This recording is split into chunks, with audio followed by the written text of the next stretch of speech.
Hey guys, Ed from Paranormal Link, Ohio here, back at it again with another podcast episode. Tonight's podcast episode is the many signs of a demonic possession. Guys, you guys got to hear this. This is very good stuff. It'll teach you the signs of everything that is coming and what is probably going to be a demonic possession if you think you have anything like that happening to you. So the first thing I want to talk about is the degrees of demonic possession. There's 4 degrees of demonic possession.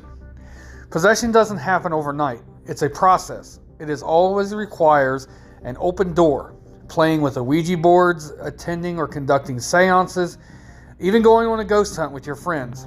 No matter how innocent one's intentions, dark spirits can take advantage of such opportunities. So we're going to go through the first degree, infestation. This could be a haunted house type stuff. Footsteps, voices, apparitions, furniture or other objects moving without human agency. Odors with no discernible source.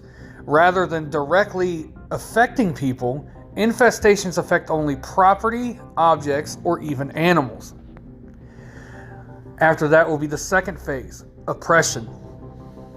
Activity steps up with physical attacks, sleep disturbances, including regular nightmares, frequent and severe illnesses, major depression or anxiety, severe financial or employment problems, and relationship troubles.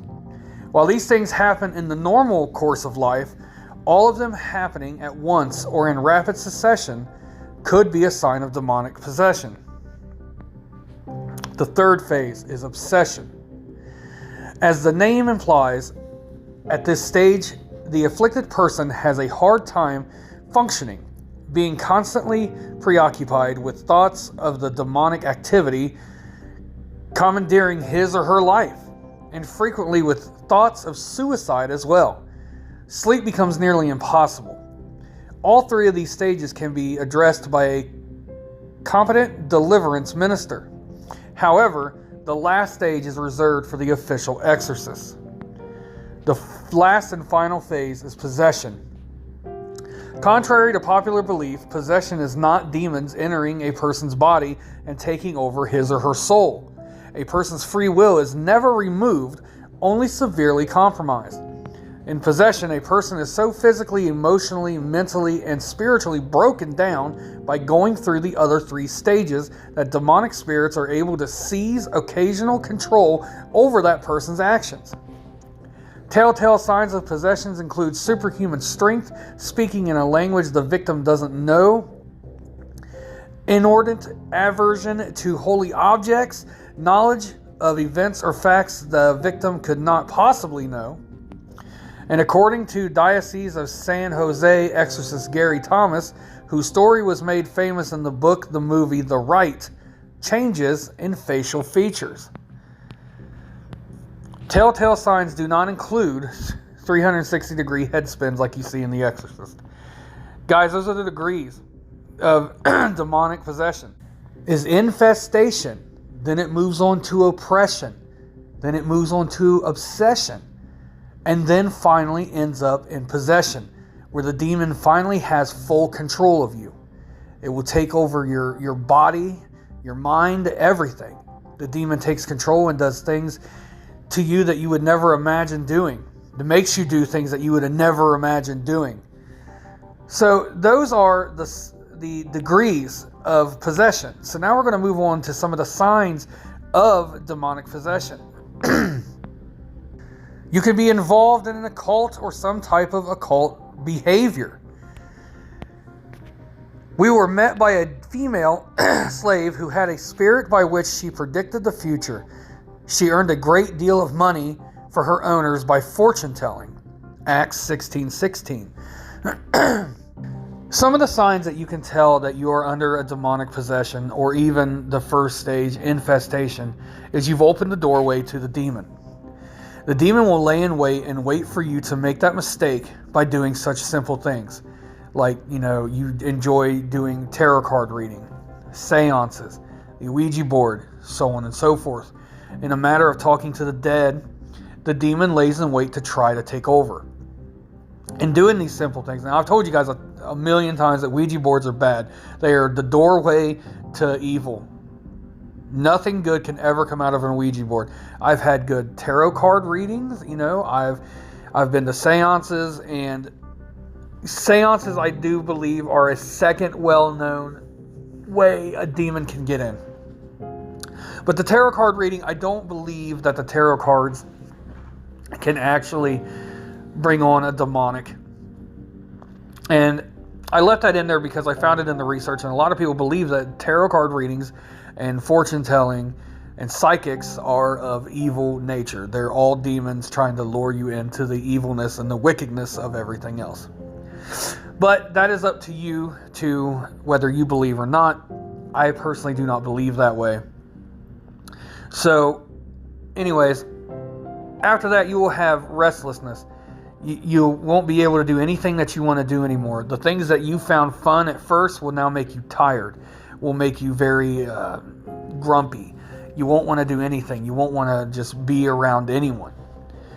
Anger is another sign. You're quick to anger. Someone that has never been angry before, now they're always angry about something.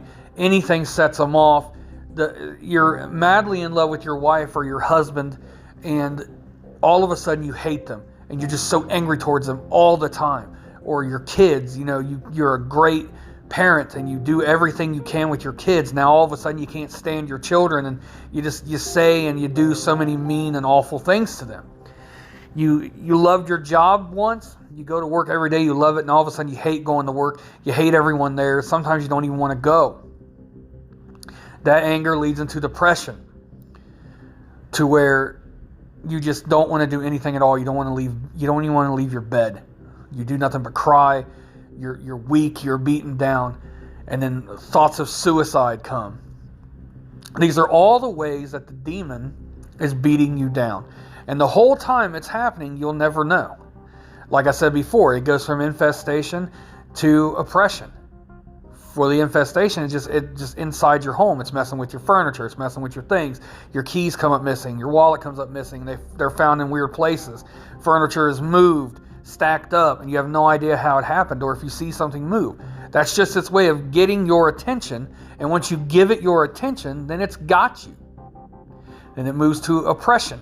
It goes inside of you. You have nightmares, violent dreams. This goes on for days and weeks and months. And it can go on for years. A demon can lay inside of you for years and follow you from place to place until it's ready, because it's all it's got is time. And the demons hate us, guys. They absolutely hate us because we have life, something that they couldn't have. So once that goes into play, you start getting to where you'll see that the person will, as I said in the other part, that they'll start knowing different languages. They'll start knowing Aramaic language, the dead language of Christ, a language that hasn't been spoken in years, but they'll know it. They'll know other languages that they never knew before. They'll know things about you that you have never told a single person. You've always kept your deepest, darkest secrets. They will know, and they'll say it. And then you'll be dumbfounded. You're like, whoa, that's the demon. The demon knows everything. The demon can get in anyone's head and can figure out anything and know anybody's deepest, darkest secret. So it does that to trick you, to scare you. Your head doesn't spin around all the way. You don't projectile vomit. Sometimes they can get sick or anything like that. But what you see, on the Exorcist movie is most of the time not what happens. Now, a demon will destroy the body because our body cannot hold that wickedness. Our body can only hold our soul. So if the demon doesn't take you full on, your body just deteriorates. That's why you see in some of these exorcism photos, they're skinny and their skin is just so ragged and torn, and they look so sick because the demon is sucking their life force out of them to try to make them a permanent host. But then the exorcists come in. They do their job. They do it very well. They banish the demon away. Sometimes the demon goes and the person goes back to normal. There's going to be a little mental health issues because of the horrible things that they went through. but they'll eventually go back to normal. And a lot of times, victims of possession, they die during exorcism. It's not a quick, easy snap of the finger thing where they come in, they say some prayers, and the demon's gone. It takes a long time and a lot of hard work to rid someone of a demon. And the demons love this, guys. They love it. They love to take over. They love to destroy and just wreak havoc. That's what they do. That's what they love to do. They love to rub it in God's eyes. That's what they like to do. They want to rub this in God's eye. That they're taking his precious people, as he chose us over them, and are destroying us one by one. You'll also notice shadow figures inside the home. You'll see them dart from left to right, or you'll just see them out of your peripheral vision. You'll notice a gloominess inside the home, like a feeling of dread as soon as you walk into the home. You'll notice that the victim of possession is just distant, doesn't want anything to do with anything, and becomes very violent. Has outbursts.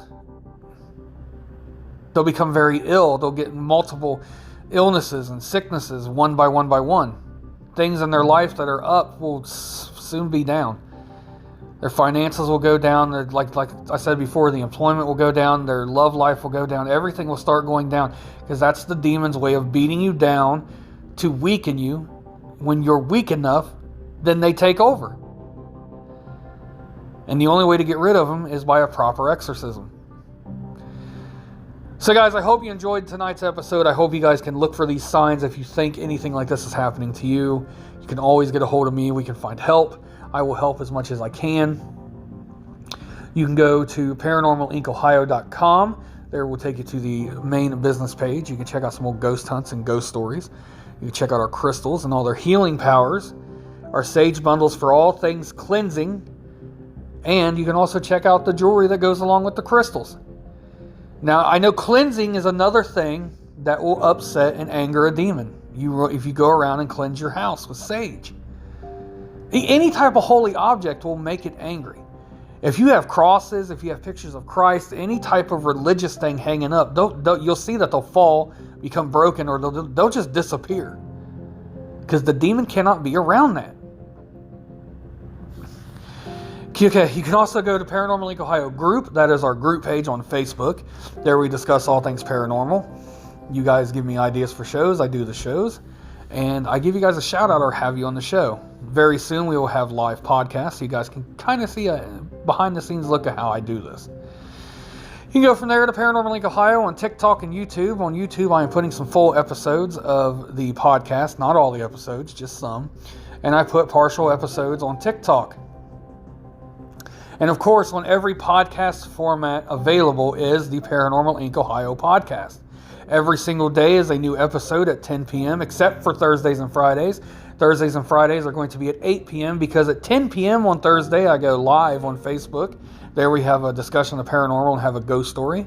And then Friday night at 10 p.m. is our Fear Friday Live, guys, where I go live on Friday at 10 p.m. on Facebook. There we do an in-depth conversation of the paranormal, have a ghost story, and I do live investigations. So I want to thank you guys oh so very much for coming out and listening to the episode. I love you guys oh so very much. I hope I'm doing good. If you guys have any ideas, if I'm doing something wrong, or if I'm just simply not doing this right, that you think I can do any other way, please leave a comment.